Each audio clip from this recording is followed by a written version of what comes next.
whispering fog of Black Hollow.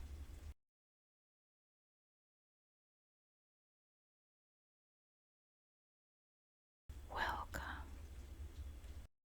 They say the fog in Black Hollow doesn't roll in from the hills like normal weather.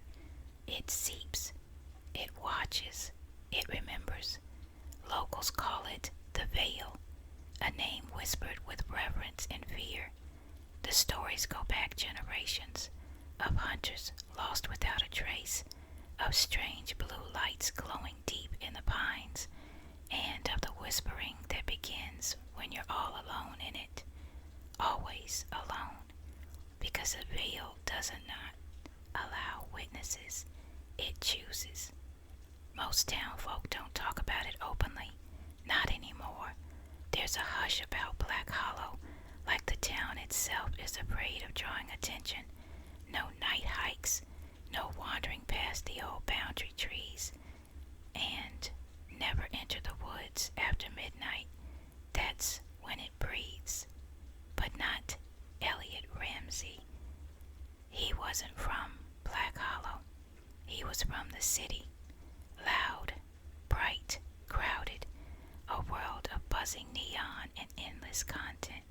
He ran a niche paranormal YouTube channel, Urban Haunt, cheap jump scares, abandoned malls, EVP sessions that were mostly static, but people watched, and Elliot was hungry for more, the real deal, something authentic. He'd stumbled across Black Hollow in a forgotten Reddit thread, one of those cryptic places where the posts were dated but the replies came minutes ago. Users talked about the veil like a sentient thing. A few claimed to have heard the whispers. One even posted a photo, grainy and dark, of a long skeletal figure with antler-like tree limbs reaching through the fog. It hooked him.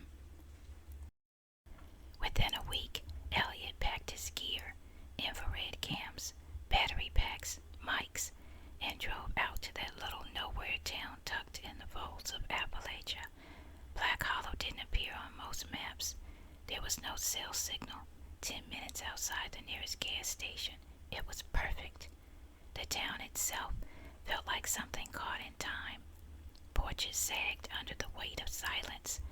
A rustic water tower loomed above pine-canopied roads, and everywhere hand-carved signs, "Keep out of the woods."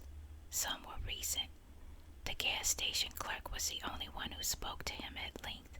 She looked barely 20, but her eyes were old. "You here for the fog?" she asked flatly, handing him a bottled water. Elliot grinned. "You mean the veil?" "Yeah, that's the whole reason." Her face darkened. "You shouldn't joke.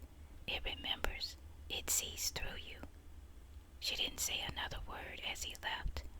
Elliot reached the trailhead by 11:40 p.m. The gear was ready, batteries full. He hit record. "All right, folks, this is Elliot Ramsey, and I'm coming to you live from the edge of Black Hollow's haunted woods. Locals say there's something in here that watches, that breathes in the fog. Well, I'm gonna find out, because you deserve the truth."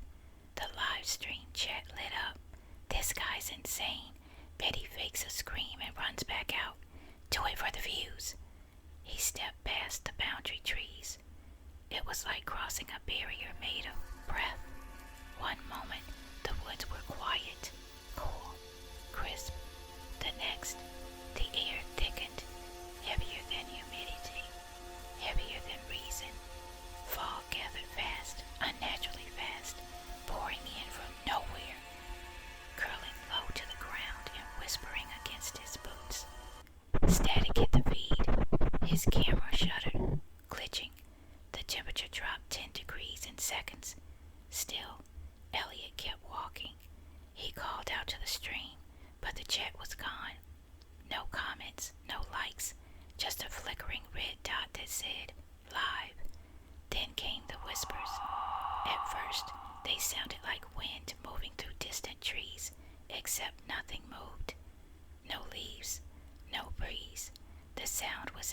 his ears, inside his head, a dozen disjointed voices murmuring things he couldn't understand, until they all paused and whispered his name. Elliot.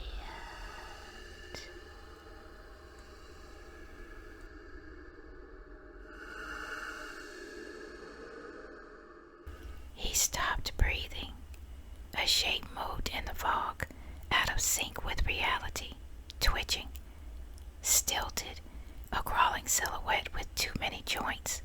It leaned into his periphery, a stretched form, gaunt and skeletal, its arms impossibly long. Its head was bone white and leering, but the shape wasn't human. The jaw unhinged slightly, not to speak, but to inhale. The fog moved with its breath. Elliot ran. He didn't realize he dropped the camera, didn't realize he was crying.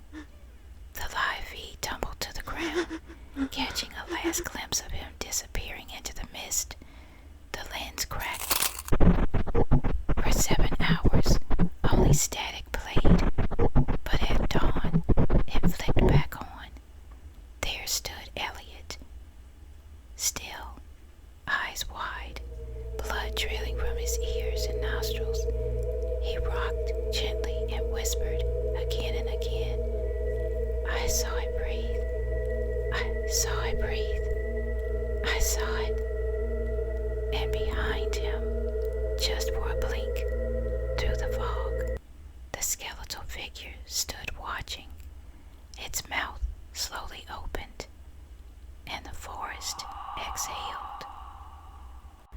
Elliot didn't scream. He gasped. The fog was inside him now, like he'd inhaled something living, something ancient. He ran. Branches whipped his face. The trees all looked the same, bending inward like they were watching the fog. Pulsed with every breath he took, responding, hunting. Every step was a sprint through syrup. His legs burned. His ears rang with whispers. "Breathe with me." Behind him, the skeletal figure moved without sound, but not without weight. Elliot felt it more than heard it, each step pressing on the earth like thunder wrapped in silk. He glanced over his shoulder and saw it, not in full, but the glint of exposed bone, the slow reach of its long fingers stretching through fog. He stumbled. The air thickened. His chest tightened. His body refused to move. The fog was inside his lungs now, choking him slowly. And then it stood over him, towering, silent, curious. The skull leaned down, its hollow eyes staring straight into his soul. And it breathed in. Elliot's scream never came. His mouth opened, but the fog pulled it out, like steam from a dying fire. His body sank into the ground, as if the earth was swallowing him whole. The next morning, hikers found his gear, the camera still recording. When the footage ended, the scream flickered, and a final scream was heard.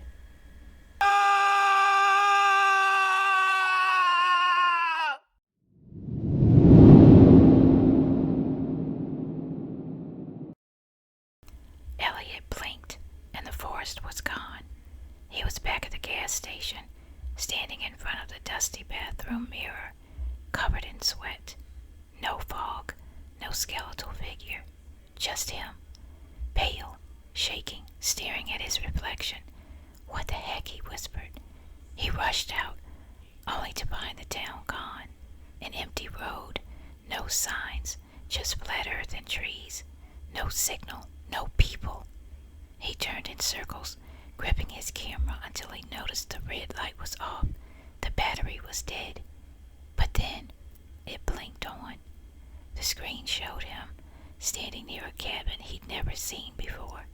Inside the camera, Elliot raised a hand, waved, but he hadn't moved. He dropped it. It kept filming. His reflection in the lens stepped forward while he remained frozen. The